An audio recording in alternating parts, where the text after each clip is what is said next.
Sphinx, artiste rappeur camerounais. Je le reconnais, je t'ai fait du tort. On dit faut t'avouer, faut ta moitié allégée. Je le sais, j'y suis allé un peu fort. Sans toi à mes côtés, je ne sais plus où je vais. De te le dire, bébé, tu sais, j'ai tout fait. Mais toi, tu m'as snobé, snobé, snobé, snobé, snobé devant les gens, snobé, snobé, snobé, snobé, snobé. J'ai dit, tu m'as snobé, snobé, snobé, snobé, snobé, snobé. Je débute le rap en 2008. Tout commence ça va à l'école avec des camarades. On s'essayait à des sessions freestyle et tout.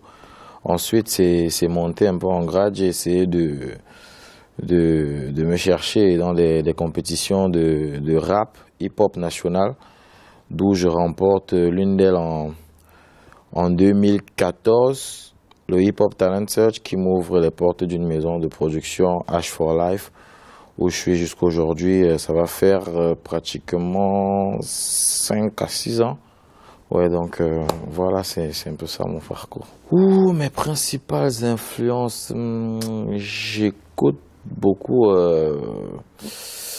de rap, ça c'est normal. Donc bon, les artistes en particulier qui m'influencent, c'est des gens comme Youssoupha, REDK, Orelsan, Ludacris aux US, des Games entre autres. Donc quand je commençais, c'est les personnes que j'écoutais beaucoup. Même au Cameroun aussi, j'écoutais beaucoup du Crotal, le groupe Négrissime, Accent Grave. Donc c'est les personnes que j'écoutais beaucoup avant de me lancer, voilà. Simple, avec de l'humour et un message toujours à l'intérieur. Donc voilà, c'est un peu comme ça que je définirais ma musique en quelque sorte. Parce que j'essaie toujours de véhiculer des messages, toujours avec une petite pointe d'humour. Vous savez, quand tu passes un message avec un peu d'humour, ça tendance toujours à plus vite rentrer que quand tu le fais un peu genre très sérieux. Donc voilà, c'est un peu ça ma particularité. Bon, mon plus grand succès, c'est le gars Lélé. Donc voilà, évidemment. Donc c'est le titre qui m'a ouvert la porte du monde.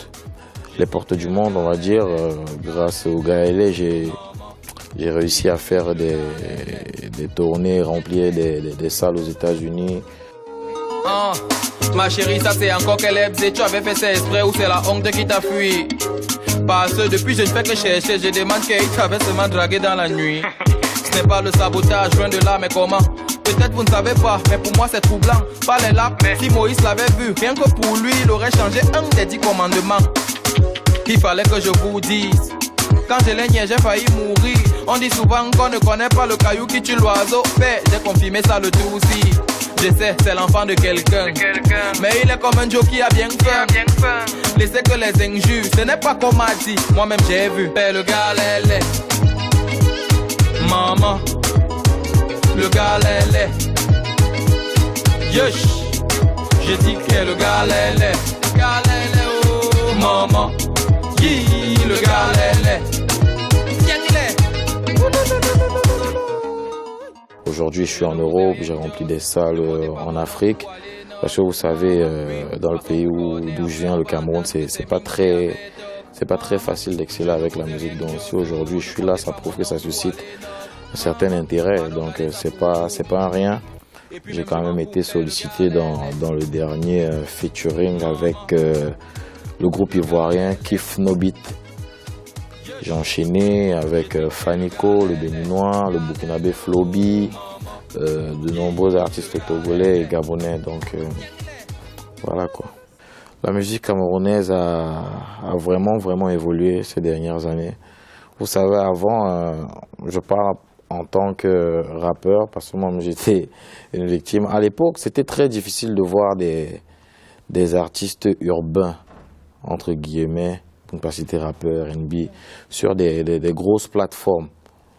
On voyait plus les gens du Bikutsi, du Makossa, tout ça. Mais avec le temps, les multinationales ont compris que pour atteindre la jeunesse, parce que c'est de la jeunesse qu'il s'agit, pour atteindre la jeunesse, il faut miser sur une musique jeune et forte. Dans la musique urbaine, aujourd'hui, est celle-là qui a été sollicitée, et tous les acteurs même de musique urbaine, quand je parle de mes frères d'armes, ils ont compris le truc. Donc maintenant, c'est difficile de voir des grands plateaux sans au moins 2 ou 3, voire même 6 artistes de musique urbaine sur une seule scène. Donc ça prouve que les choses avancent et c'est meilleur. Donc voilà, je suis au four et au moulin. Mon 3e album sortira d'ici peu, je crois fin avril.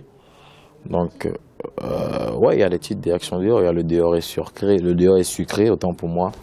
Le Dehors est sucré, il y a Mbitakola, il y a Couper l'appétit en featuring avec Fanico, bien évidemment. Donc entre autres, c'est des titres, mais vous allez découvrir de nouveaux titres par ailleurs. Et ben, mon message il est très simple, hein. Croyez en vous, ne vous fixez pas de barrières. Essayez toujours d'atteindre vos objectifs, parce que moi, c'est ce que j'ai fait pour être ce que je suis aujourd'hui. Et il faut beaucoup prier, parce que n'oubliez jamais, la prière aussi, ça compte pour beaucoup dans tout ça. Donc voilà, merci encore à tous ceux qui me suivent, merci à tous mes fans, je suis votre fan.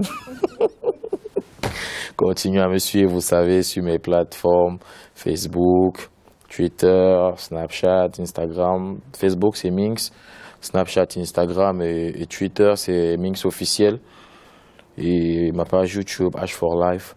Donc voilà quoi.